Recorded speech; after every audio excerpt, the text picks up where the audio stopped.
kita akan belajar tentang angka indeks.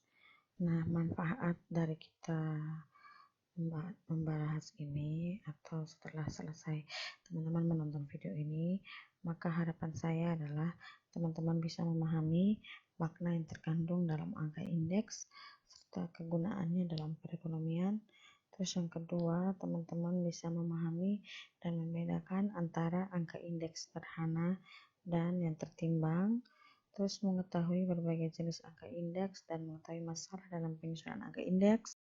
Pada video yang lalu-lalu, kita sudah mempelajari bagaimana kita menyajikan data, mengetahui ukuran pemusatan, terus penyebaran sebagai bagian dari statistik deskriptif. Nah, sekarang juga pada video ini kita juga akan membahas tentang indikator perekonomian seperti inflasi, harga saham, dan indeks harga saham. Nah, apabila teman-teman juga membaca surat kabar atau melihat berita ekonomi, biasanya di dalam berita itu disajikan indikator perekonomian seperti indeks harga konsumennya bagaimana, mengalami peningkatan ke atau penurunan, terus indeks harga bahan pokoknya juga, indeks harga yang diterima petani, indeks harga produsen, indeks harga saham, dan indeks yang lain. Dan saya juga percaya teman-teman sering mendengar istilah ini. Nah, untuk kita pahami sendiri, apa sih sebenarnya angka indeks itu? Jadi, angka indeks itu adalah sebuah angka yang menggambarkan perubahan relatif terhadap harga, kuantitas, atau nilai yang dibandingkan dengan tahun dasar.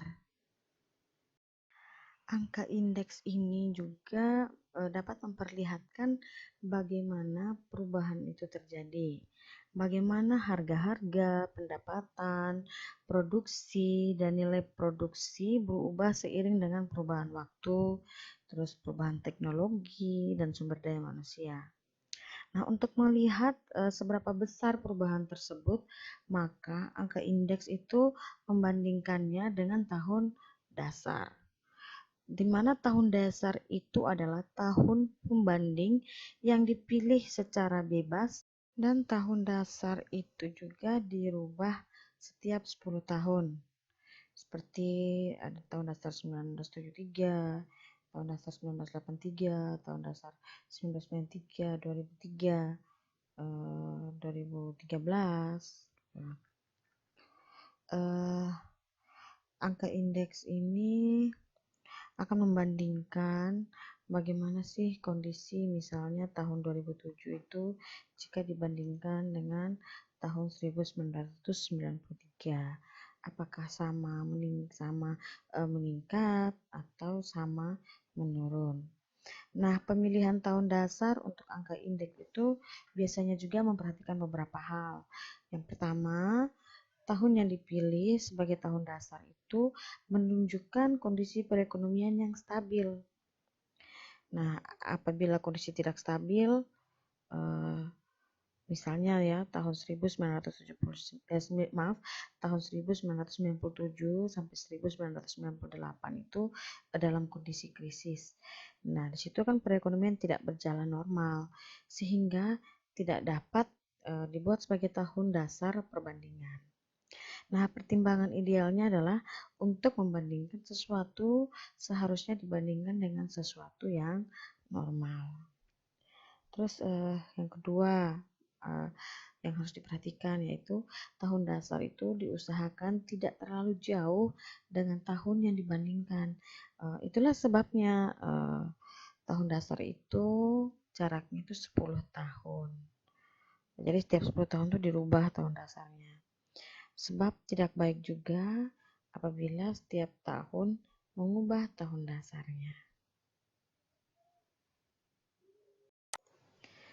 Nah, untuk mempelajari angka indeks, kita akan membahas tentang angka indeks relatif sederhana, angka indeks agregat sederhana, angka indeks agregat tertimbang.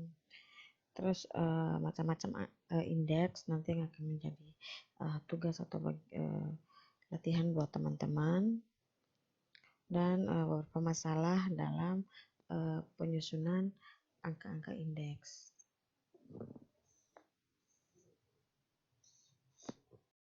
Angka indeks relatif sederhana dikenal juga dengan istilah unweighted index, yaitu indeks yang tanpa memperhitungkan bobot setiap barang dan jasa. Nah, setiap barang dan jasa itu diberikan porsi yang sama, sehingga peran bahan pangan seperti beras, daging, dan sayuran sama saja dengan barang lain seperti pakaian, elektronik, dan sebagainya. Angka indeks relatif sederhana atau simple index number itu juga terdiri dari 3, yaitu indeks harga, indeks kuantitas, dan indeks nilai. Nah, untuk indeks harga itu merupakan indeks harga sama dengan harga pada tahun tertentu dibagi dengan tahun dasar dikali 100. Kalau kuantitas maka kalau indeks kuantitas maka yang akan dihitung adalah kuantitasnya. Kalau indeks nilai maka yang dihitung adalah harga dan kuantitas.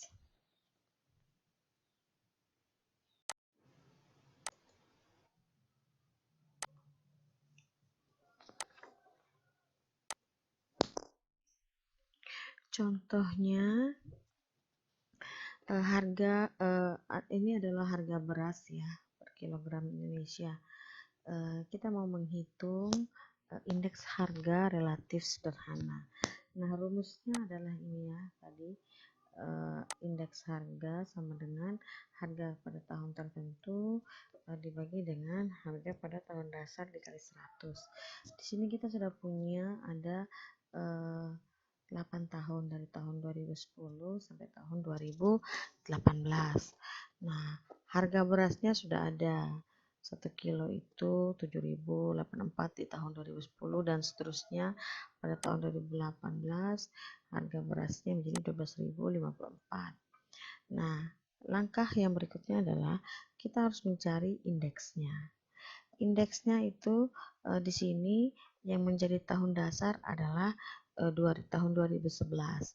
Sebagai contoh ya, tahun 2011. Maka tahun 2011 itu akan bernilai 100. Kemudian kita contohkan lagi di sini untuk yang tahun 2010. Indeks harga pada tahun tertentu berarti tahun 2010 yaitu 7.084 dibagi dengan indeks harga tahun dasar. Indeks harga tahun dasar adalah 7.890 dikali dengan 100, maka dapatnya adalah 0,898 kali 100. Jadi indeks harga untuk tahun 2010 itu 89,78. Begitupun seterusnya. Jika kita mau menghitung yang 2015, maka indeks harga untuk tahun 2015 sama dengan 10.900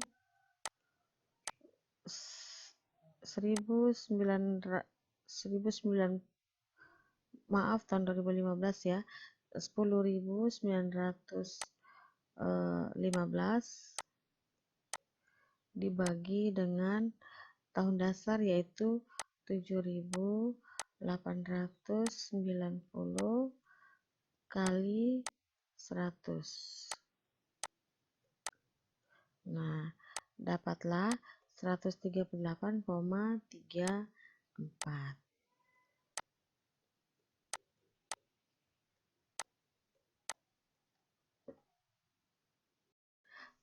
Nah, dari indeks harga sejak tahun 2011 sebagai tahun dasarnya sampai tahun 2018, harga beras di tingkat produksi itu telah naik sebanyak 52,78%. 52,78%, 52,78%, atau setiap tahunnya tuh 6,6%. Kenapa? Karena memang dianggap sama untuk semuanya. Dari hasil indeks kuantitas ini yang ada di bawah 100 itu sejak tahun sejak tahun 2005 dengan indeks 82,35 dengan atau hingga tahun 2009 dengan indeks 97,93. Dan di sini juga bisa terlihat bahwa kenaikan tertinggi pada komoditas itu adalah sebesar 14,66% yang didapat dari 114,66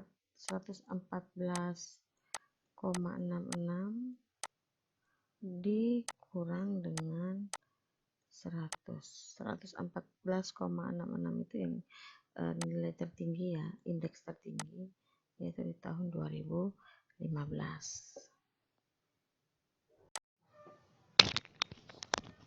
Berikut adalah untuk indeks nilai relatif sederhana. Jadi indeks nilai relatif sederhana menunjukkan perkembangan nilai atau harga dikalikan dengan kuantitas suatu barang dan jasa pada suatu periode dengan periode atau tahun dasarnya. Jadi rumusnya tadi yang kita dapatkan adalah ini ya, volume tahun tertentu dengan volume tahun dasar dikalikan 100. Jadi sama dengan satu volume itu hasil kali dari harga dan kuantitas. Ini 100 ya teman-teman. Nah, langkah berikutnya adalah melakukan hal yang sama untuk mencari nilai indeks. Tapi sebelum itu, kita harus mengalihkan dulu antara harga dan produktivitas untuk setiap tahunnya, dari tahun 2010 sampai tahun 2015. Nah, untuk nilainya kalau kita sudah ketemu setiap tahun ini, maka tinggal kita hitung indeksnya. Jadi misalnya tahun dasar tahun 2011 di sini. Berarti nilai volume pada tahun tertentu, misalnya tahun 2010 berarti ya 470 miliar ini dibagi dengan yang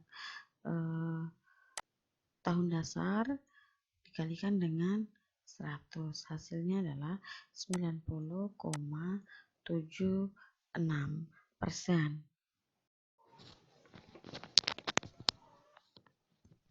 Dari indeks ini dapat diketahui bahwa penerimaan dari beras itu meningkat sebesar 15,04%